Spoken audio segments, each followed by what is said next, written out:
बनाव सिंगार करना और आराइश और ज़ेबाइश इख्तियार करना हर औरत की बुनियादी ख्वाहिश होती है। इस्लाम में जहाँ ख़वातीन को इस बात की इजाज़त दी गई है तो उसके साथ साथ कुछ जिम्मेदारियाँ, कुछ पाबंदियाँ भी आयद हैं। कुरान मजीद फुरकान हमीद की जिस आयत में पर्दे के मुतल्लिक हुक्म फरमाया गया, उसी आयत में जिक्र है कि ख़वातीन को कहो कि अपनी जीनत दिखाती ना फिरें, यानी उनका बनाव सिंगार, उनकी ज़ेबाइश महज महरम अफराद के लिए होनी चाहिए। इसी तरह सूरतुल अहज़ाब में फरमाया, गैर महरम मर्द के साथ नरम लहजे में बात ना करें और ज़माना जाहलियत की तरह अपना हार सिंगार जाहिर ना करें। रसूल करीम सल्लल्लाहु अलैहि वसल्लम ने भी बनाव सिंगार के हवाले से ख़वातीन को हिदायत फरमाई और साथ ही साथ उन ख़वातीन को अजाब की वईद दी कि जो मर्दों जैसा हुलिया अख्तियार करें, अल्लाह ताला की खलकत को बदलें, यानी कुछ इस तरह का बनाव सिंगार किया जाए कि जो अल्लाह ने तख्लीक किया है उसमें रद्दो बदल हो जाए। और बाल उखेड़ने उखड़वाने वाली ख़वातीन पर तो अल्लाह के नबी ने लानत फरमाई, लेकिन इसके बावजूद फिर जो लोग अल्लाह और उसके नबी की तालीमात को पसे पुष्ट डाल देते हैं,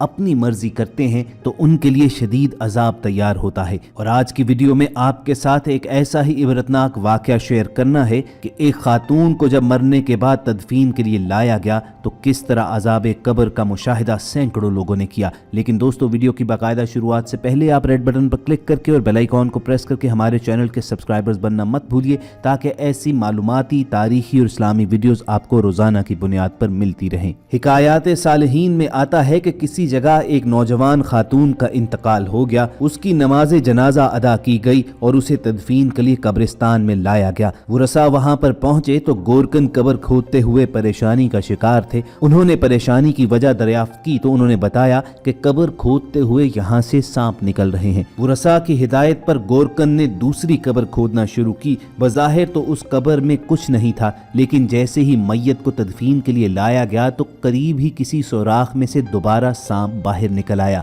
ये देखकर वहां मौजूद तौबा इस्तग़फ़ार करने लगे और फिर गोरकन ने तीसरी कब्र खोदनी शुरू की और सभी हैरान रह गए कि जब तीसरी जगह पर भी उसी तरह का एक सांप यूं बैठा हुआ था कि जैसे वो मैयत का मुंतज़िर हो। ये मंजर देखकर वहां मौजूद एक आलिम ने लोगों को बताया कि जरूर इस खातून ने अपनी जिंदगी में कोई ऐसा बड़ा गुनाह किया है, अल्लाह ताला के फरमान की ऐसी खिलाफ वर्जी की है कि कब्र में अजाब इसका इंतजार कर रहा है। तुम लोग जहां पर भी इसकी कब्र खोदोगे तो ऐसा ही कोई सांप इसका मुंतज़िर होगा और सब लोग इसकी मग़फ़िरत के लिए बस दुआ ही करो। चुनाचे उस खातून को उसी हालत में वहां पर दफन कर दिया गया और लोग तौबा इस्तग़फ़ार करते हुए घरों को रवाना हो गए। उस खातून के अजीज़ो अक़ारब जब वापस घर पहुंचे तो उन्होंने दरियाफ्त किया कि इस लड़की के मामूलात रोज़ो शब कैसे थे, ऐसा कौन सा गुनाह था कि जिसकी वजह से इस लड़की पर ऐसा दर्दनाक अज़ाब आया। खोज लगाने पर मालूम हुआ कि ये लड़की बेपर्दगी के बारे में कुछ ज्यादा परवाह नहीं करती थी। ये बनाव सिंगार करके खुशबू लगाकर बाजारों में घूमा करती थी और अपनी जीनत को गैर महरमों के सामने जाहिर किया करती थी। ये अजीज़ो अक़ारब की शादियों पर भी इसी तरह बन ठन कर पहुंच जाती थी। वहां पर नाच गाने जैसी मकरूहात में शमूलियत अख्तियार करती थी और इसे इस बात की कोई परवाह न होती थी कि यहाँ पर गैर महरम भी मौजूद हैं। तो बस अल्लाह ताला ने इसकी इबरतनाक मिसाल से लोगों को ये दिखाना था कि जो भी अल्लाह के फरमान, अल्लाह के अहकामात की खिलाफ वर्जी करते हैं तो उनकी ना सिर्फ ये दुनिया बल्कि आखिरत भी बर्बाद हो जाती है। अब हो सकता है कि बहुत से जहनों में शैतान ये वसवसा डाले कि शायद ये वाक़या सच्चा है भी या नहीं। तो चलिए आपको रसूल करीम सल्लल्लाहु अलैहि वसल्लम के गैर ज़रूरी बनाव सिंगार और अपनी ज़ेबाइश को लोगों के सामने ज़ाहिर करने वाली ख़वातीन के मुतल्लिक फरमूदात बताते हैं। मेराज के सफ़र के बाद रसूल करीम सल्लल्लाहु अलैहि वसल्लम का एक फरमान रकम किया जाता है कि मैंने कुछ ऐसे लोग देखे कि जिनकी खालें आग की कैंचियों से काटी जा रही थी। मेरे इस्तफसार पर बताया गया कि ये वो लोग हैं जो नाजायज़ अशिया के साथ जीनत अख्तियार किया करते थे। फिर नबी करीम सल्लल्लाहु अलैहि वसल्लम ने इरशाद फरमाया, अहले दोज़ख की दो किस्में हैं जिन्हें मैंने नहीं देखा, यानी वो बाद में आएंगे। आपने उनमें से उन औरतों का जिक्र किया जो कपड़ा पहनने के बावजूद नंगी होंगी। दूसरी वो औरतें जो लोगों की तरफ माइल होंगी या लोगों को माइल करने वाली होंगी। उनके सर बूढ़ी ऊंटनी के कोहान की मानिंद होंगे। वो ना जन्नत में दाखिल होंगी और ना ही उसकी खुशबू पाएंगी।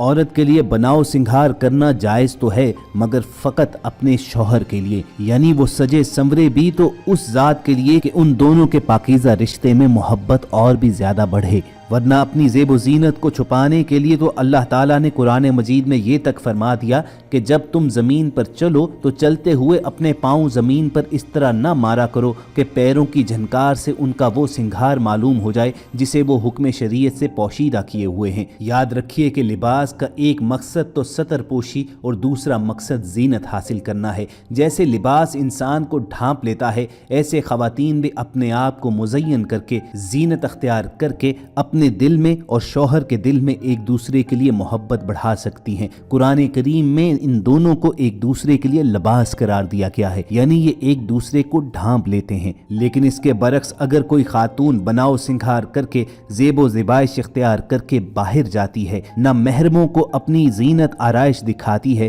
تو اس پر نہ صرف اللہ کے رسول نے لعنت فرمائی ہے بلکہ اللہ تعالیٰ کی جانب سے بھی اسے سخت عذاب کی وعید ہے۔ یاد رکھیے کہ اسلام تو عورت کے پردے کے بارے میں اس قدر حساس ہے کہ وہ خواتین کو نماز جیسی فرض عبادت بھی کسی ایسی جگہ پر ادا کرنے کے بارے میں احکامات دیے گئے ہیں کہ جہاں کسی کی نظر نہ پڑے۔ حضرت عبداللہ بن مسعود رضی اللہ تعالیٰ عنہ سے روایت ہے کہ رسول اللہ صلی اللہ علیہ وآلہ وسلم نے فرمایا، عورت کا کمرے میں نماز پڑھنا گھر کے آنگن میں نماز پڑھنے سے بہتر ہے، اور اندرونی کوٹھڑی میں نماز پڑھنا کمرے میں نماز پڑھنے سے بہتر ہے، یعنی عورت جس قدر بھی پردہ اختیار کرے گی اسی قدر بہتر ہے۔ اور یہاں یہ امر بھی قابل ذکر ہے کہ جیسے کسی بھی مرد کا کسی خاتون پر نظر ڈالنا درست نہیں اور پہلی نظر کی معافی کے بعد دوسری نگاہ ڈالنے سے منع فرمایا گیا ہے، ایسے ہی خواتین کو بھی حکم ہے کہ وہ مردوں پر نظر نہ ڈالیں۔ اس حوالے سے حدیث پاک میں آتا ہے کہ حضرت ام سلمہ رضی اللہ تعالیٰ عنہا فرماتی ہے، میں رسول کریم صلی اللہ علیہ وآلہ وسلم کے پاس موجود تھی اور آپ کے پاس حضرت میمونہ رضی اللہ تعالیٰ عنہا بھی تھی۔ سامنے سے حضرت عبداللہ بن ام مکتوم جو نابینا تھے وہ تشریف لائے، اور یہ واقعہ پردے کا حکم دیے جانے سے بعد کا ہے۔ رسول پاک صلی اللہ علیہ وآلہ وسلم نے فرمایا، ان سے تم دونوں پردہ کرو۔ ہم نے عرض کیا، یا رسول اللہ یہ نابینا ہیں؟